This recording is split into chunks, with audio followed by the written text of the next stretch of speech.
Good morning, ladies and gentlemen. It's a great pleasure to welcome you to the EU Finance Day here at Hannover Fair. So, ladies and gentlemen, join us. Don't miss out on the opportunity to learn more about how you can apply for financing supported by the EU, or how the EU can help you become more sustainable. It's a great pleasure to welcome to the stage our first keynote speaker, Marcel Müller-Marbach, who is Senior Regional Representative at the European Investment Fund. Marcel, the stage is yours. Am I loud? Is the mic on? Yes, you hear me? Great. Well, many thanks, Georg, for the introduction. As you said, this is the Finance Day organized by the European Commission, and that is where the European Investment Fund, the institution that I have the pleasure to represent, fits in very nicely.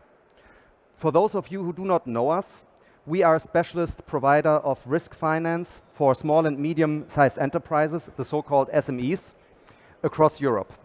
And I've just been in preparation of this keynote, I've been asked, what is an SME? And I will not want to take this for granted. So, you know, the few figures that you want to keep in mind is companies with less than 250 employees, annual turnover below 50 million, and a balance sheet volume below 43 million. Just to keep that in mind, because I will be referring to SMEs throughout my presentation. Our main shareholders are the European Investment Bank, the European Union, represented by the European Commission, and various financial institutions, both private and public, across Europe. I have a slide here which presents you with a more detailed overview. It is my pleasure, in preparation of the various panels and presentations that you are to follow throughout the day, to speak to you about innovation. Innovation and SMEs are very closely linked. In fact, innovation as we know it today would not be possible without SMEs and the entrepreneurs building them. As you can see from this slide, more than 99% of all enterprises in Europe are SMEs. And these companies provide for some 64% of all European employment. Therefore, allow me to present you some very noteworthy accomplishments of European SMEs, but also the challenges in innovation they encounter.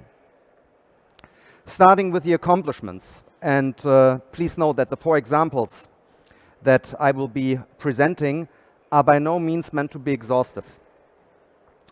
Quite remarkably, Europe is outpacing the US in new tech founders despite a global slowdown. Globally, the rate at which founders are starting new tech companies has receded by approximately 30% from its peak in 2020. This decline is reflected in the data for new tech founders in both Europe and the US. However, according to the State of European Tech 2023 report published by Atomico, one of the most established European venture capital fund managers in Europe, and backed by EIF since its inception, the annual volume of founders starting new tech startups in Europe exceeds the US and has done so consistently for the past 5 years. In other words, over that period, more new tech startups have been founded in Europe than the United States. Another accomplishment is that innovation is being supported very successfully. Innovation lies in the heart of SME growth and competitiveness.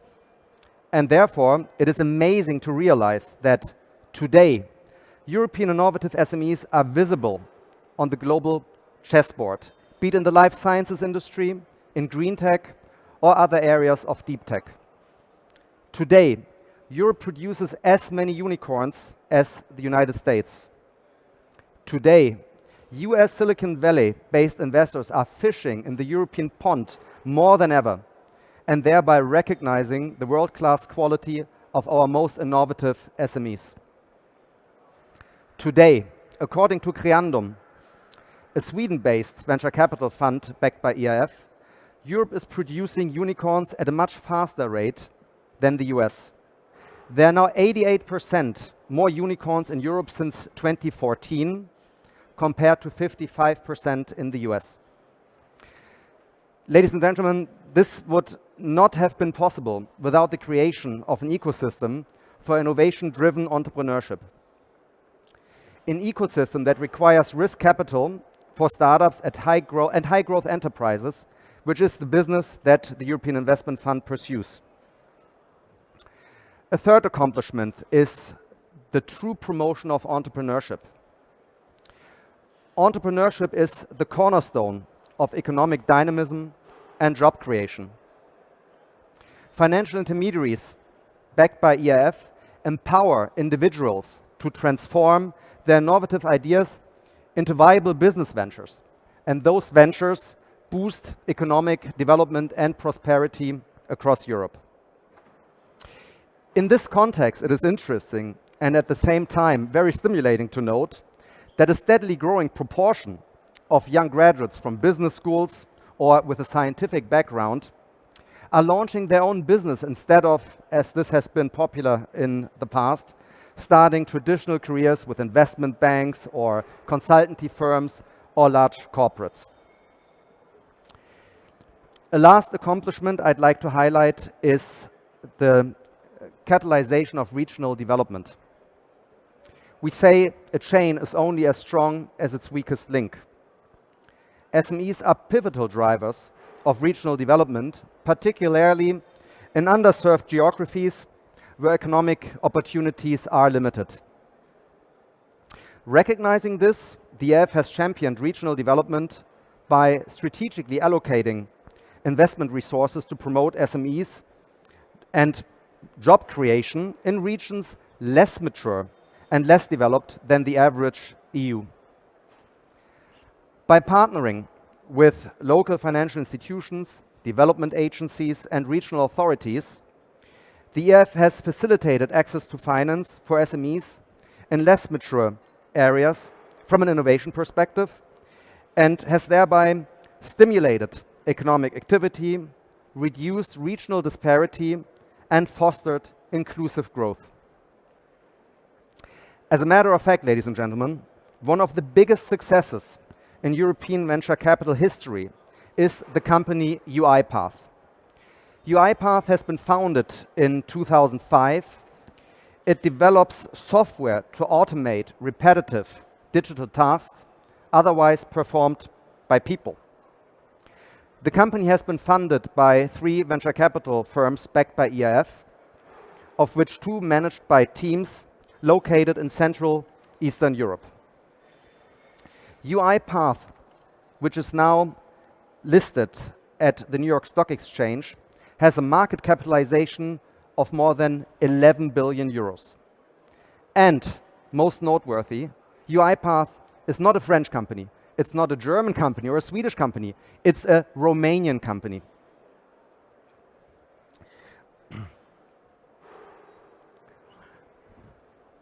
And I just gave you one example, but as you can see from this slide, there are numerous players which have had a journey that has been so successful that from the famous garage startups, they have turned into unicorns. I'd like to turn now, after having presented to you some accomplishments, also to the challenges that SMEs and hence innovators are facing. I will focus on 5 respective points which, same as the accomplishments I've just highlighted, are by no means meant to be exhaustive. Starting with the first challenge, which is disparities in access to finance. Disparities in access to finance persist across different regions and sectors, and these pose a significant challenge to SME growth and development. SMEs operating in rural areas, as well as those in certain industries such as agriculture and manufacturing, often encounter difficulties in accessing affordable financing due to a lack of collateral, credit history, or simply financial literacy. Addressing these disparities requires targeted interventions aimed at enhancing the availability and accessibility of finance for underserved SMEs, particularly in regions with limited financial infrastructure. Second challenge, digital transformation. The rapid pace of digital transformation presents both opportunities but also challenges for SMEs. While digitalization has the potential to enhance productivity, efficiency, and market competitiveness, many SMEs struggle to adapt to technological changes due to limited resources and lack of technical expertise. Moreover, the digital divide between urban and rural areas worsens disparities in access to digital technologies and online markets, further marginalizing SMEs in remote regions. Therefore, ladies and gentlemen, bridging the digital gap and fostering digital inclusion are paramount to ensuring that all SMEs can harness the benefits of digitalization and thrive in the digital economy. A third challenge is regulatory complexity, and I'm highlighting this with the EU and the European Commission, as navigating the regulatory landscape can be daunting for SMEs. Complex regulatory requirements, bureaucratic procedures, compliance costs pose significant challenges to SMEs seeking financing, deterring potential investors, and stifling entrepreneurial activity. Hence, ladies and gentlemen, streamlining regulations, reducing administrative burdens, and providing tailored regulatory guidance and support are essential to creating a more conducive environment for SME growth and innovation. I'd also like to mention sustainability and environmental concerns. In an era of increasing environmental awareness and regulatory scrutiny, SMEs face growing pressure to adopt sustainable business practices and comply with stringent environmental regulations. While sustainability presents opportunity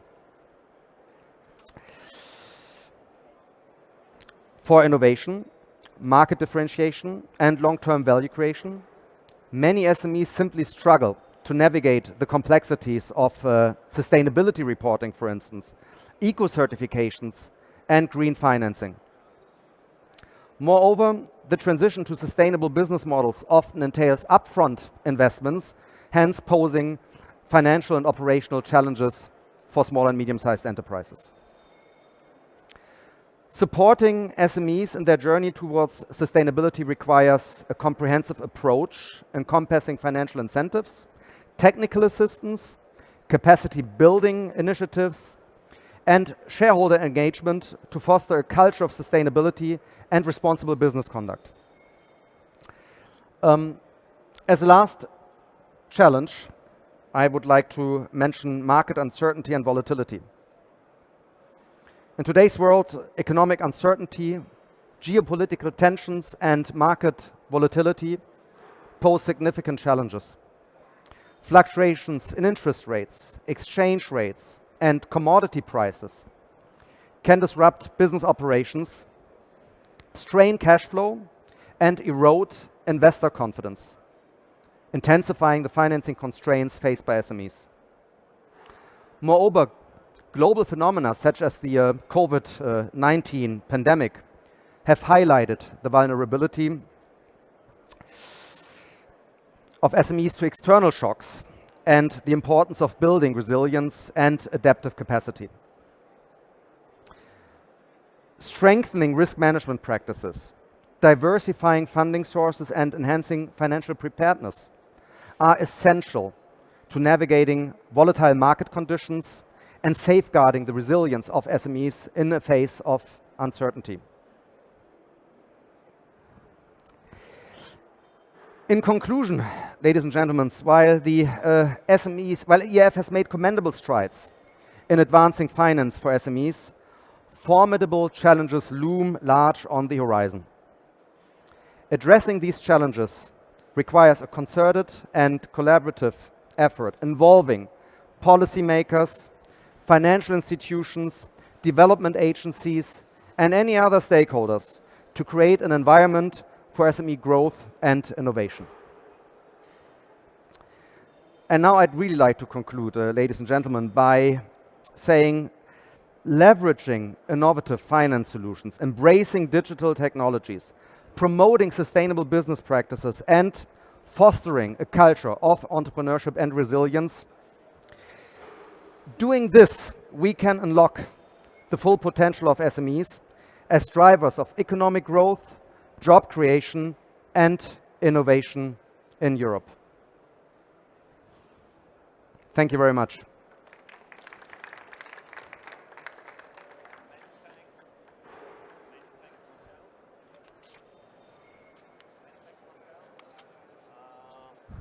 The work of the European Investment Fund is truly impressive, and how you support companies all across Europe. So we're here to support you, and the question is if there are any questions from the audience. We have hostesses in the blue shirt who can help you with mics. Otherwise, I also have a mic with me. The floor is yours. Maybe if you could introduce yourself and then ask a question. Hi.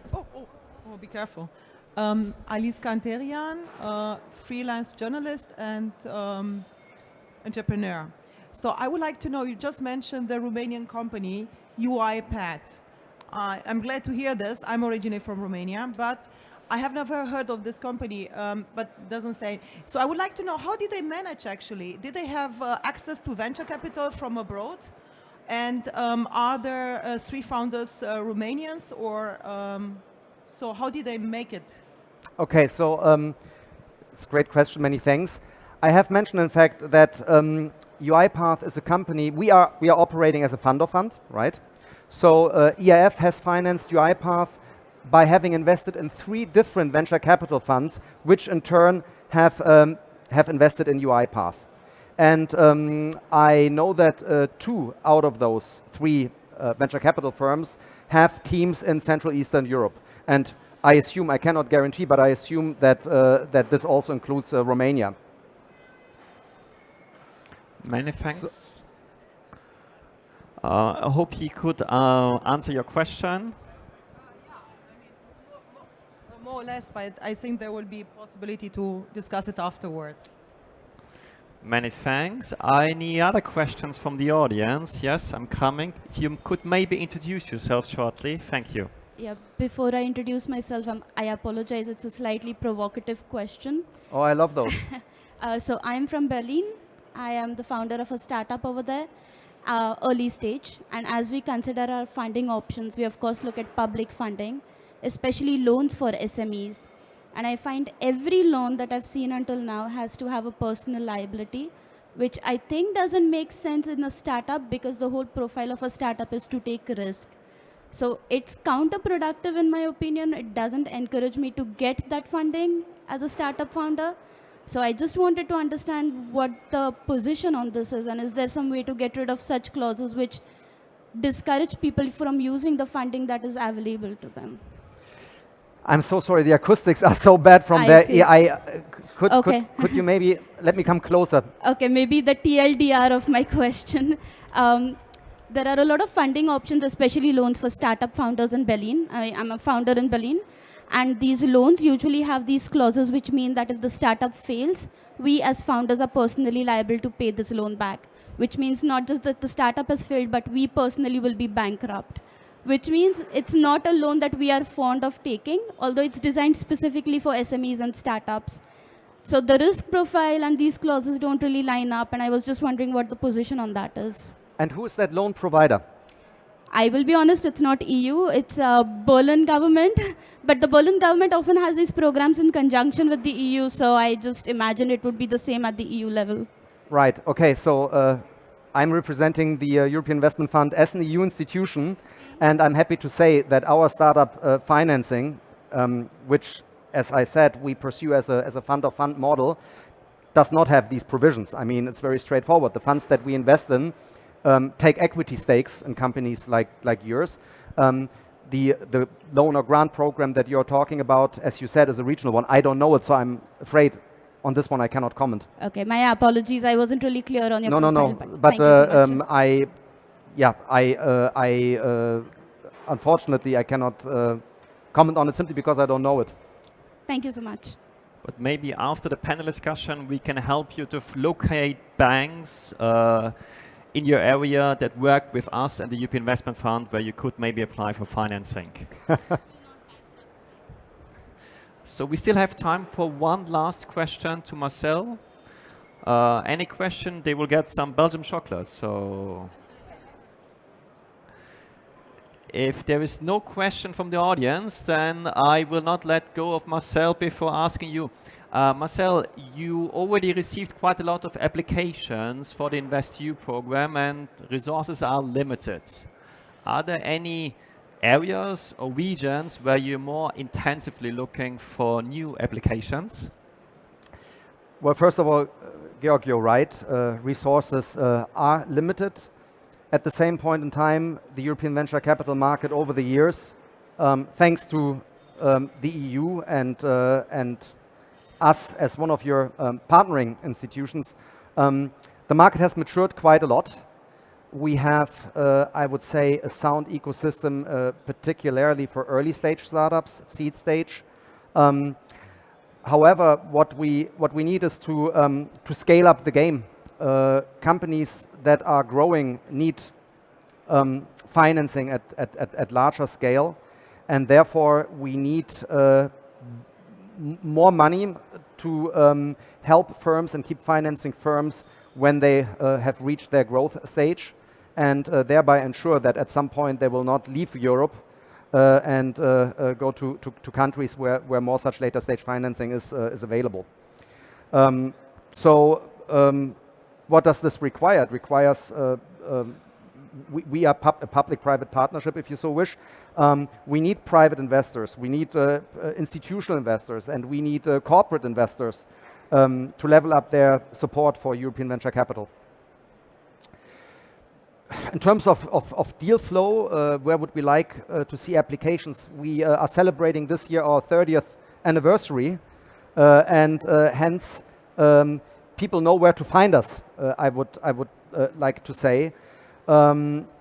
Maybe to single out one sector is the defense industry. This was a no-go area for the European Investment Bank Group, including EIF, until very recently. Now, due to developments that we sadly all know, this is turning into a priority area of financing. Would this answer your question? Certainly, certainly. Many thanks, Marcel, and many thanks also for the people having joined us for the keynote speak. Please hang on. We will deep dive into the subject on how you can apply for financing and how the EU can help you become more sustainable. For this, I would like to invite 5 distinguished experts for the first panel discussion. Many thanks, Marcel. Thank you very much. Have a good day, everybody.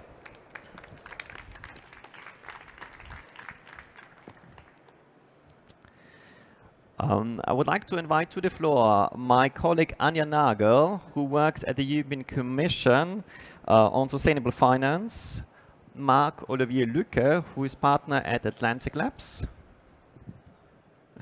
Matthew Faustin, who is operator at 2.0, and Stephen Amanda, who works as sustainability advisor at NBank, the regional promotional bank, and Professor Menezes, who is board member at the European Federation of Accountants and Auditors.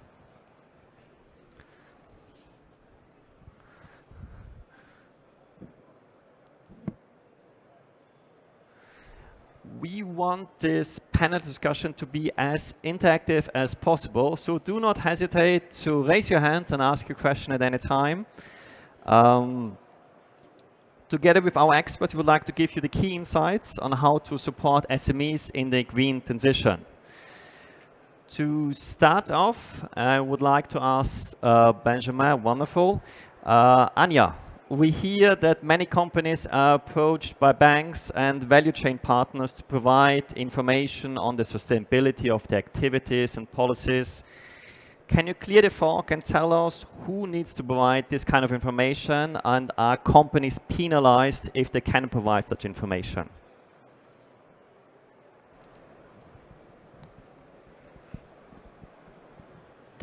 Yes, it does work. Well, thanks. Let me put this into context first. These requests actually fit under one of the pillars of the EU Sustainable Finance Framework. A bit more context. The EU has set with its Green Deal ambitious environmental and climate targets, the most cited one of which is the climate neutrality by 2050. And these targets require a tremendous overhaul of EU industry, which in turn requires a lot of funding. The Commission estimates that an additional 700 billion euros per year are necessary to already reach the interim target of 55% of emission reduction in 2030. This needs cooperation from the public and private sector, and to mobilize the necessary private funding, the EU is putting in place a sustainable finance framework which rests on 3 pillars. Maybe one could put the next 3 pillars. The EU taxonomy, which is a classification tool indicating under which conditions and economic activity can be considered as green. A toolbox to help investors identify sustainable investments and investees to find the necessary funding. And disclosure regulation. So all these requests come in under the disclosure regulation. Now,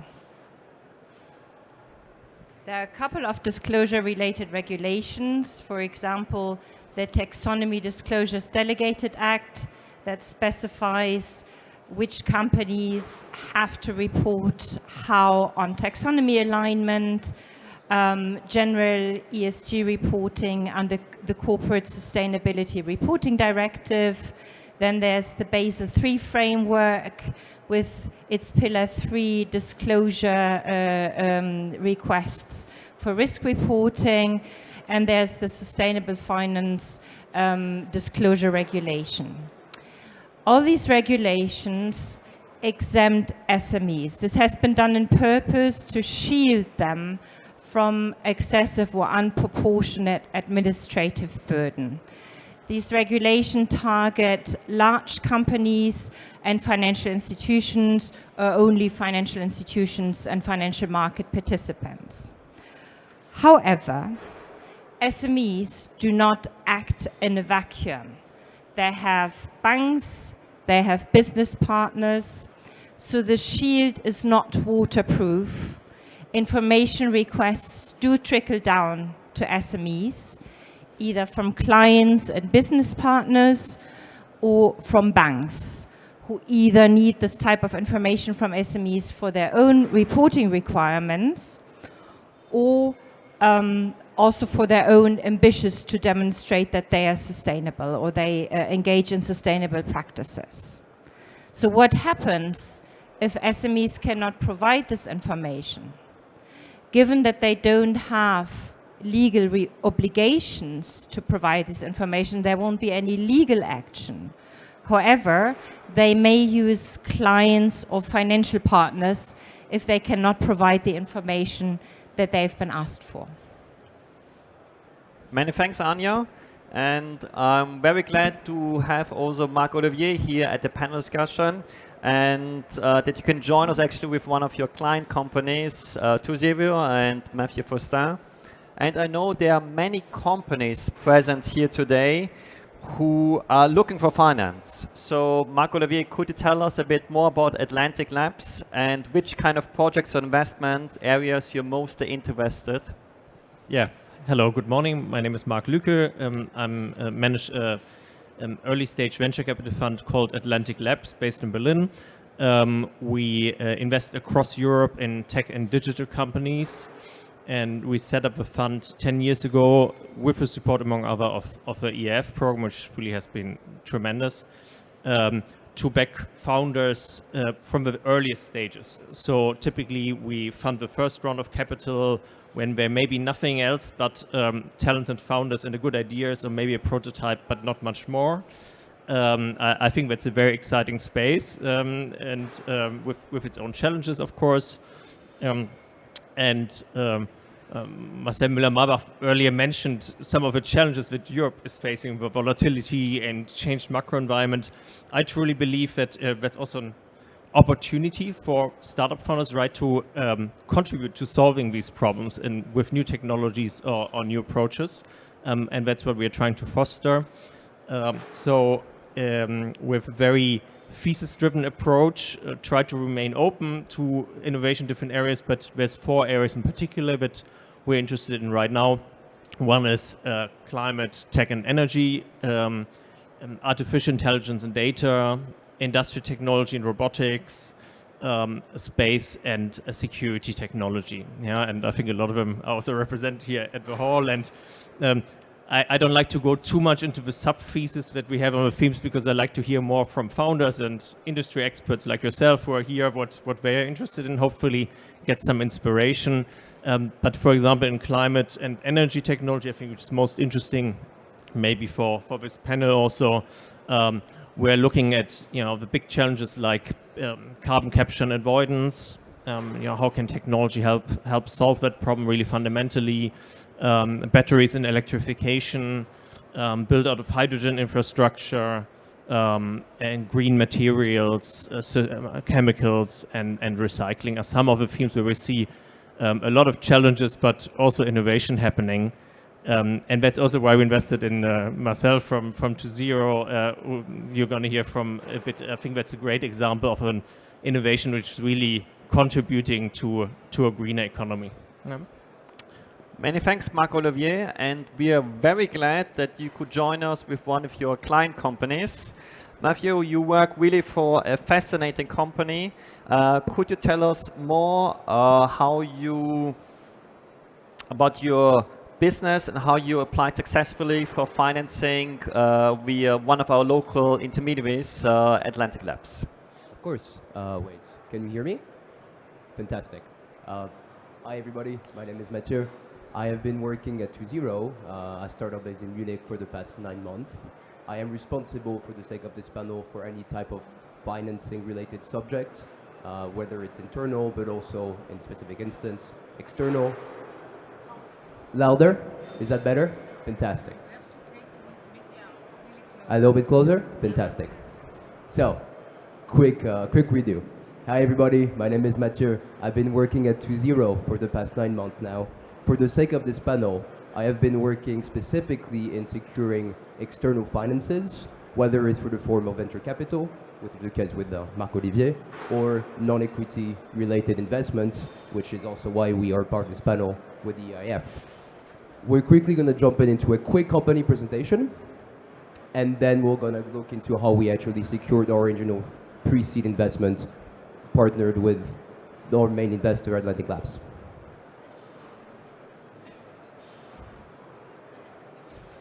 Fantastic.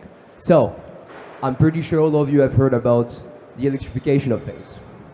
If you look at this data, you see that in the span of 10 years, we will have more than 20x the current capacity in terms of battery production.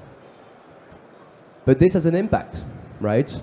More batteries mean more battery waste. If you look at the data again, you find that over 10 years only, you are more than 40xing the total amount of battery waste that you will find within the European continent. So what's the status quo? You will find that the European regulations and the European Committee as a whole is very well aware of this bottleneck. By 2030, every recycling company needs to be able to recover upwards of 80% of the lithium content within a lithium-ion battery, up to 95% of the cobalt and nickel content in the same battery, and that each battery that is actually used for the end user needs to have between 6 to 16% of the previously stated critical material. But what's the state of the market right now? You find that actually the current recycling methods will not answer those EU regulations, those quotas. where the current status is around power metallurgy, which is essentially putting all those second life batteries into a giant furnace and losing a lot of critical material, and in fact completely losing lithium. This is where we come in, and this is our message. And this is what we want to do, is to close the loop in Europe for lithium-ion battery recycling. What you can see on the slide right there is where we fit in the value chain. 2.0 captures battery waste, either directly from product usage, so that would be your OEMs, that could be your consumer electronics, but as well from production scrap, because battery manufacturing is not a perfect science, and there's a lot of defect happening in the plants themselves. We capture all those waste and we give them another life. We regenerate critical material and we feed back those materials directly into the supply chain. What stands us apart?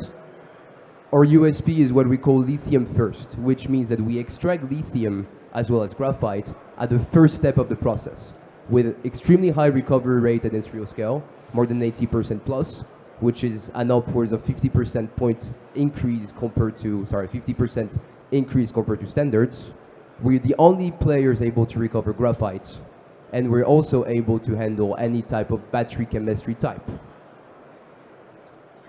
So that was it for the pitch. And it was important for us to pitch what 2.0 does so that you understand how we got to our pre-seed round funding.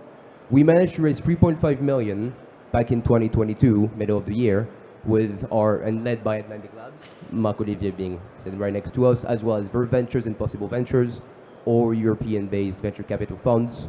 And what really made us stand apart is three main factors.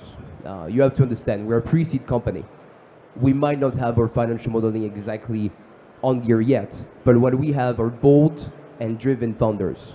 You have to imagine, you want to get into a recycling business, which requires scale, which requires a tremendous amount of capital. You need to have founders who you know and you can believe in are going to be able to successfully raise more and more finance as time goes by, and also attract the right talent. I mean, you know, imagine building a 30,000 square meter plant within the next 5 years. That's a bit crazy, and that's super important. The second thing is we're shaping the new recycling era with a breakthrough technology.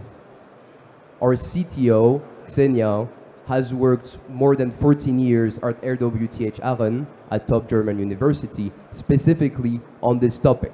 We have a breakthrough technology, we have a fantastic team, so what else is there? Well, the timing. We understood what the true bottleneck was, to be able to recycle that black mass, which is a result of shredded iron batteries. You take all of these things together, and you will get to a successful funding round with our partners, in that case, Atlantic Labs. And this is where we stand. This is how we got there. Many thanks, Mathieu. The work you're doing is truly impressive, and I think we all agree we need to do more to support companies in the green transition. Stephen, you are based in Lower Saxony, but you're part of a global network. So could you tell the audience more about what kind of services the Enterprise Europe network provides and how you can help companies become more sustainable? Yeah, hello, good morning. My name is Stephen Amenda. I'm working for N-Bank. I'm part of the team of the EN Sustainability Advisors, and we support SMEs to become more sustainable and to develop sustainable business models. And before I come to sustainability services and advice, let me say some words about the Enterprise Europe network, because all these services that we are offering are based within the Enterprise Europe network. So this Enterprise Europe network is the world's largest business support network, comprising of, okay, that is not very sensitive. Okay, it is the world's largest business support network with about 450 organizations deeply involved in local and regional business support ecosystem. This network is present in more than 40 countries. It is literally present in every region of the European Union and offers expert advice and support for small and medium-sized companies. So besides the sustainability service and advice, the network offers a whole set of other topics where we support small and medium-sized companies. like access to finance, access to funding programs as well, and of course internationalization, but also innovation support. What is important to say is that we put the client needs in the center of our activities, and we align our activities with the client needs. So when it comes to the sustainability support for the SMEs, it is not rocket science. Usually it starts with a simple telephone call where we try to get information from the company where they are at the moment and what is their motivation to work on the sustainability. Because there are different motivation might be the reason. And as a next step to work with the companies, we do a sustainability assessment with the company where we get information on the status quo and the ambition level in relation to sustainable criteria of the company, and as well as the priority of each criteria it has for the company. As an outcome of this assessment, the company will get a report on the sustainability potential, let's say, and of course it does also include advice how to be more sustainable, how to use funding and finance to get more sustainable, and hands-on support through the EN network. This can be support to find new innovation partners. This can be support to acquire new green technologies for the company, but also to use market opportunities for sustainable solutions. And we work there to support the companies in close cooperation with the local and regional support ecosystem, like the regional energy agency, but also other actors. And in this level, there's also support used or offered through the EN network. So one example that I wanted to give you where we supported a company is Solvis. Solvis is a manufacturer of hybrid heating system and a pioneer of solar thermal energy. It is not a startup, but it is working on the with a sustainable product and to overcome sustainable burdens. And so we supported this company together with the Environmental Center of Hannover, which has a project to help companies to have a more nature-near company grounds. So you see the company itself has a lot done already. So they have a net zero production plant and a lot of PV charging stations for electric vehicles. But the company grounds, there was a big potential to do something for biodiversity, for example. And this is just one example how we support companies to be more sustainable. Many thanks, Steven. And when it comes to complying with reporting obligation, I think the help of local experts, including those accountants, is crucial. Professor Menezes, can you tell us what kind of services accountants can provide in the field of sustainability? Good morning, everyone. My name is Carlos Menezes, and I'm a board member of European Federation of Accountants and Auditors. Well, just a quick presentation of our organization. EFA comprises 15 national accounting and auditing associations, and we represent more than 400,000 professionals working with SMPs and mainly serving SMEs. In what concerns to sustainability, EFA has always been at the front of promoting sustainability, and more recently we have been deeply involved in the preparation of the voluntary sustainability reporting standards for non-listed SMEs.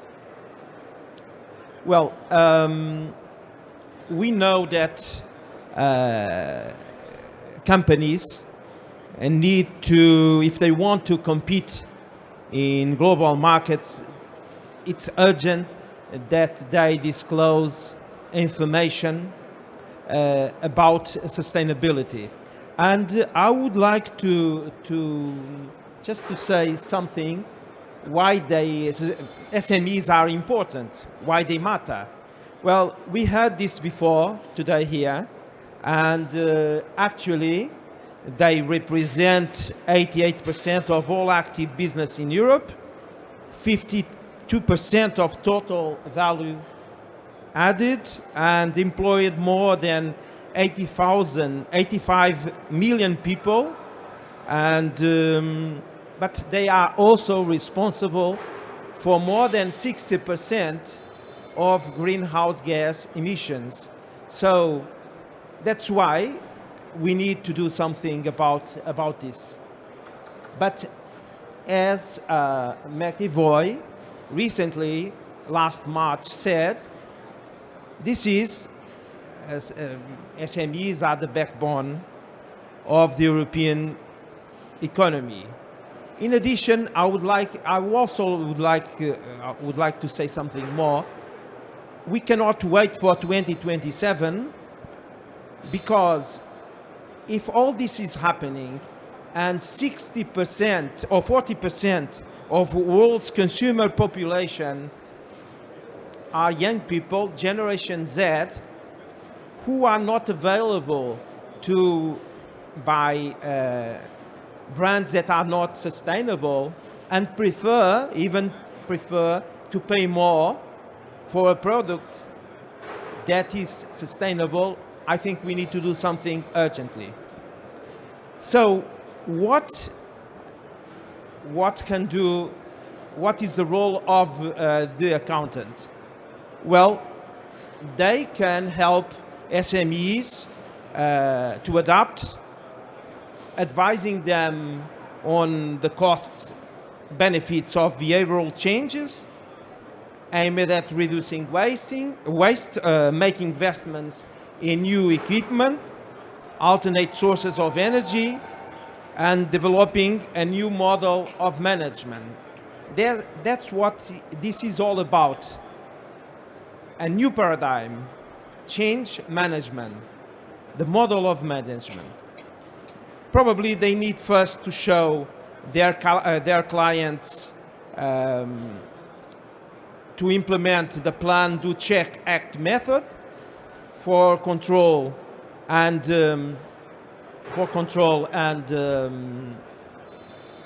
continuous improvement of process and products, identifying risks to cash flow that social, economic, and environmental change will present, and ensuring that clients and employers take advantage of the cost reduction, minimize any cost increases, and maximize the potential revenue by adopting business strategies that identify and address those sustainability issues. As we also know, owners and managers of SMEs, they lack, well, it's what I'm going to say, it can be a little bit polemic, but we know that owners and managers, they lack financial literacy. And I think here, accountants can fill this gap. How? Well, I just give you one example. Concerning capital budgeting techniques, they are keener to use the payback period instead of net present value, which, as we know, which is not the most appropriate method for analyzing investment with long-term horizon.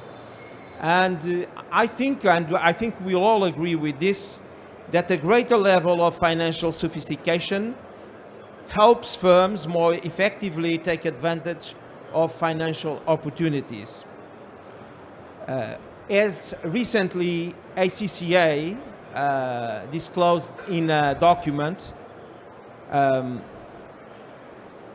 accountants must develop partnership with local environmental sustainability experts to gain local access to credible knowledge. In addition, I think practitioners should review the environmental sustainability of their businesses and from this use valuable their experience to have rounded relevant conversations based on genuine experience with their clients. Furthermore, I would like to say that practitioners should familiarize themselves with information, sources that they could recommend to others or use to broaden their own knowledge, and also disclose to their clients their commitment to sustainability and provide their clients offer services, sustainability services on how they can improve their businesses and turn them more sustainable. Additionally, I would like to introduce a topic because I think all that is about accounting and disclosing information, financial information, we need to work upstream. What does it mean? We need to change the concept of accounting. Accounting, the concept we are using, is from 19th century, 18th century, I would say. It came from the industrial revolution, and we're still using, if you open a textbook, it's the same. We are using the same concepts like in 80s of last century. So we need to look at accounting. Accounting can change. Accounting can change our lives and the influence behavior, our behavior, cultural organizations and our organizational culture, social culture. And I think we need to pick up a different definition of accounting that is a technical, and as a technical is fantastic COVID-19 gave foster the adoption of digitalization, is also a social and moral practice concerned with sustainable utilization of resources and proper accountabilities to stakeholders to enable flourishing of organizations, people, and nature. Accounting, I would say that is not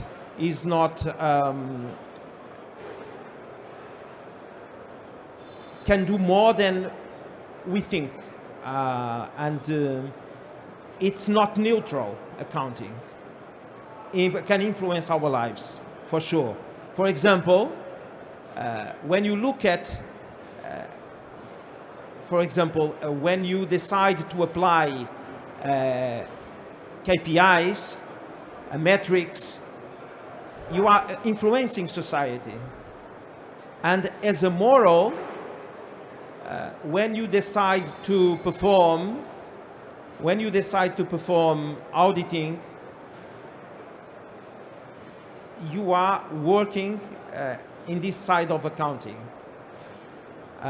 So there is an imperative of accounting, moral accounting or moral practice of accounting that cannot be denied. And we see time and again when accountants' actions or inactions affect others, both now and in the future. So I think we need more broadly have a view of accounting, more broadly and holistically a view of accounting. And if we do so, accounting will be positioned to enable the flourishing of organizations, people, and nature. Thank you. Many thanks. Many thanks, Carlos. We would now open the floor for the first round of possible questions from the audience. So if you have a question on how to apply for financing, to become more sustainable, or comply with reporting obligation, we can help you with Mike. Any questions from the audience? Don't be shy, there will be chocolate somewhere. Okay, maybe to break the ice, Marc-Olivier, we have many people in the audience, maybe some of them with a great new business idea, like 2.0. Can you share with us how they can apply for financing and an investment from Atlantic Labs? Who's the founder in the audience? Anybody? Not sure, but anyway. So the easiest thing, just to write me your team colleague on LinkedIn. So Atlantic Labs is the name of the fund, and if you write us on LinkedIn, we'll try to respond within a week, set up a meeting, come to a decision in 3 weeks. So it's quite a quick and informal process, you know, it helps us if there's a little pitch deck or information on the idea and why the market is interesting, how the solution has an edge, and what the game plan is. Yeah, that's it. And then, you know, we provide early stage equity financing, so for a minority stake, we try to have a very quick, uncomplicated process. In this early stage, it's a lot about the idea and the founding team, much more than about what's there yet. We don't expect that so much. And it's addressing the earlier question, it's non-recourse, non-liability, right? So it's not like the lending program from Berlin, the earlier question we had. Many thanks, Marc-Olivier, loud and clear. And I think with companies, they always learn much better from other companies.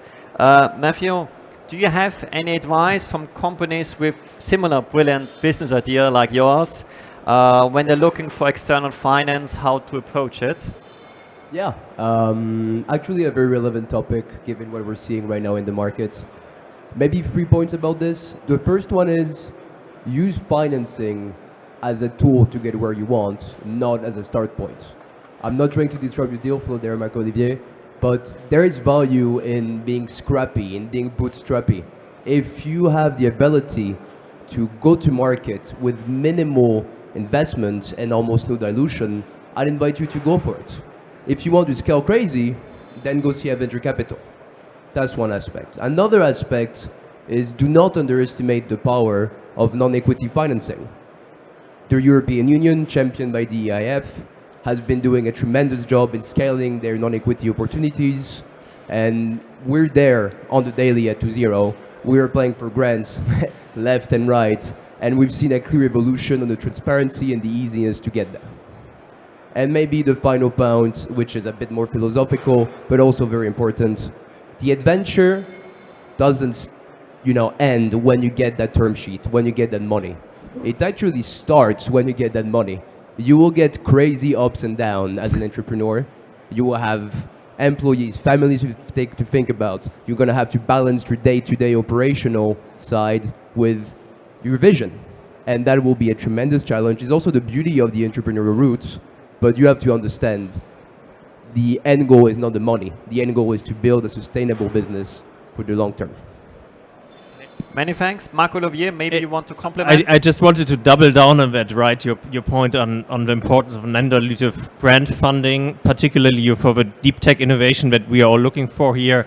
I mean, that's tremendously important also for us, right? And there's funding program at the EU level, at the country and the regional level. And it also helps us as an equity investor, of course, if we know there's a grant and we're both, it gives us a signal for the technical feasibility of a project, but also it just makes our own business case much better. So if you can do both in tandem, it helps us as well. Yeah. Many thanks, Marc-Olivier. Steven, want to promote that you actually have two hats. You not only work for the Enterprise Europe Network, but you work also for Promotional Bank. And maybe you can give the audience a hint how companies can apply for financing from a promotional bank, and whether you have seen any experience from do's and don'ts from credit applications. And to promote also that they are at Hall 2, a big stand from N-Bank, where people can engage more into finding business opportunities from N-Bank. Yeah, so tips and tricks to apply for funding and loans, of course. If you intend to apply for credit or for funding with N-Bank, it is highly advisable that you get in contact with the advisors to check if your intended project is in line or in scope with the funding scheme. And the advisors can also look out for other potential funding sources for your project to even better support your project. And it is a must that you apply for funding before you start with a project. So apply for funding, wait until you get notified that your project will be funded, and then start, because otherwise you will have a problem. And so get in contact with us. We are in Hall 2. We are here with the EN info corner. Come and talk to us, and we will help you to get access to finance and to get more sustainable. Many thanks. Also an information for the participants joining us online. So N-Bank is present not only here at the stand, but also in Hall 2 for the entire week at the Hannover Fair. So you can find direct advisors where you can find more information and services that they can help you. Now, Professor Menezes, most of the visitors at the fair are companies. Are there any special advice you can provide, for instance, when shall they approach accountants? Very early with the initial plans, or a bit later when they already have preparing the green projects and don't know actually what kind of information they need to provide in their reporting? Well, the only thing I would like to advise is turning to sustainability reporting is something that must happen now, not in 2027. And it doesn't matter if it is a large or a small or a micro company, enterprise. So, and I would like to say something more. Nobody's talking about public sector. If there is no sustainability without SMEs, we cannot forget. I don't see anyone talking about public governments. Why they don't work on this as well? Because it sounds that the directive is not applicable to the public sector. And this is something very important. And I would say, concerning to SMEs, please take advices of your accountants.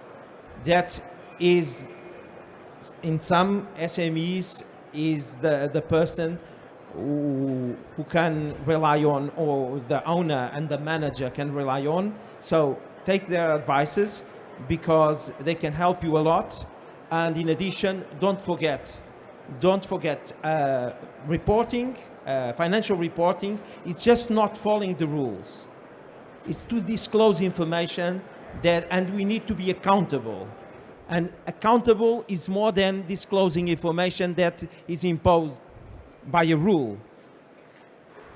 And society needs SMEs that are accountable. Many thanks. Maybe Anja, do you want to complement and mention what kind of other support the EU provides in the green transition of SMEs?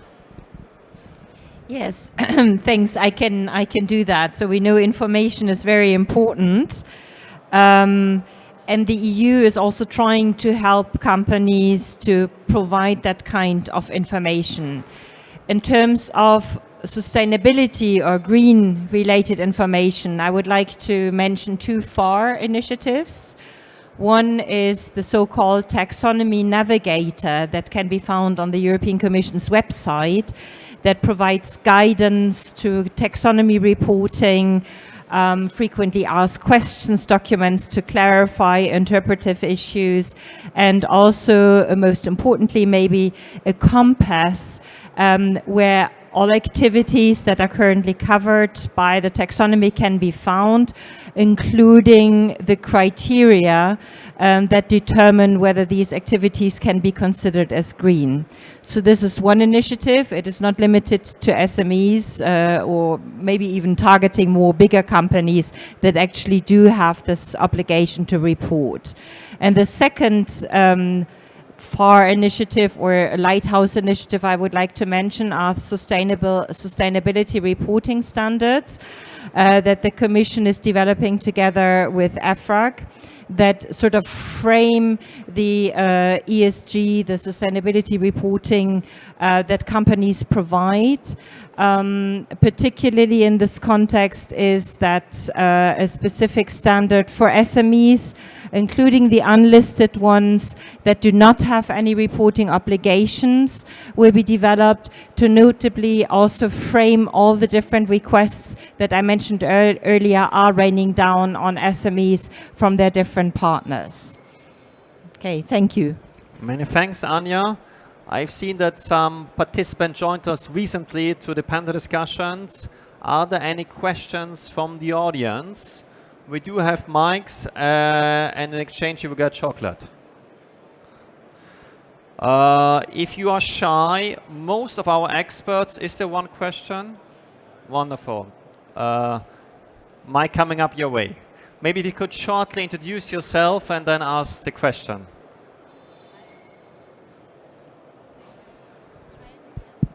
Yes, it works now. Hi, everyone. I'm Shanshan Zhang. I'm from Germany. I'm just wondering, except the funding, what kind of supporting resources or supporting systems do you offer to the startups and entrepreneurs? Is there a volunteer taking on the question? What kind of structures and support services in the funding landscape we can offer? Certainly I can start off, or Steven, do you want maybe to start off? Because we have local experts. When the question is funding, of course the promotional banks are there for you, as well as some economic development agencies which give advice to get funding, and also access to other forms of financing, like equity capital, for example. Yeah. Marc Olivier, do you want to?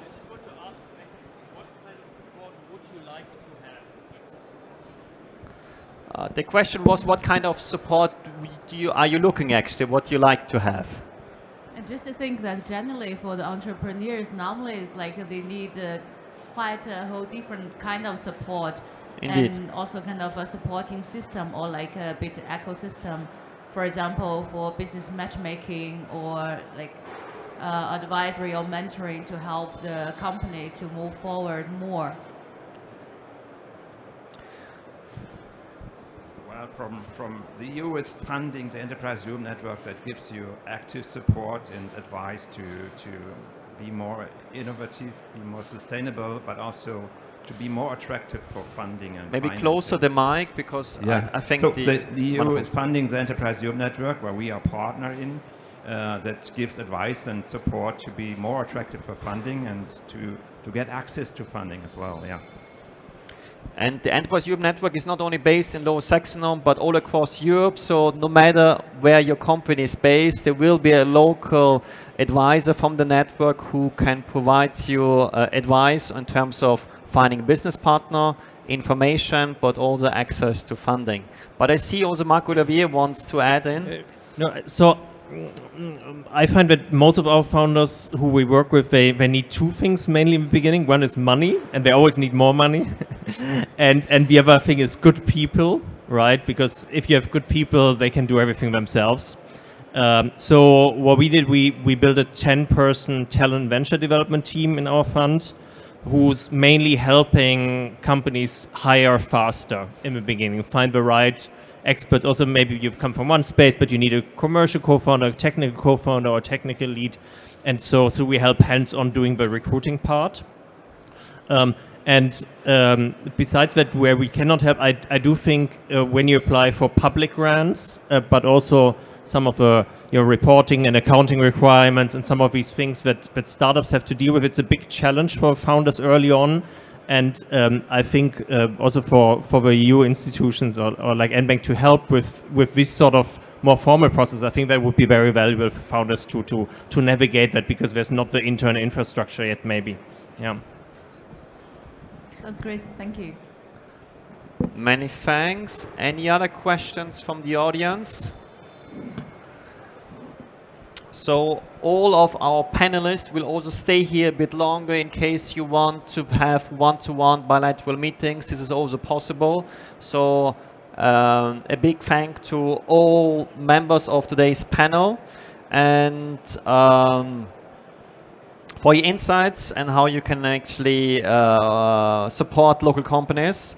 I would like to thank our keynote speaker and also all panelists for having joined you today.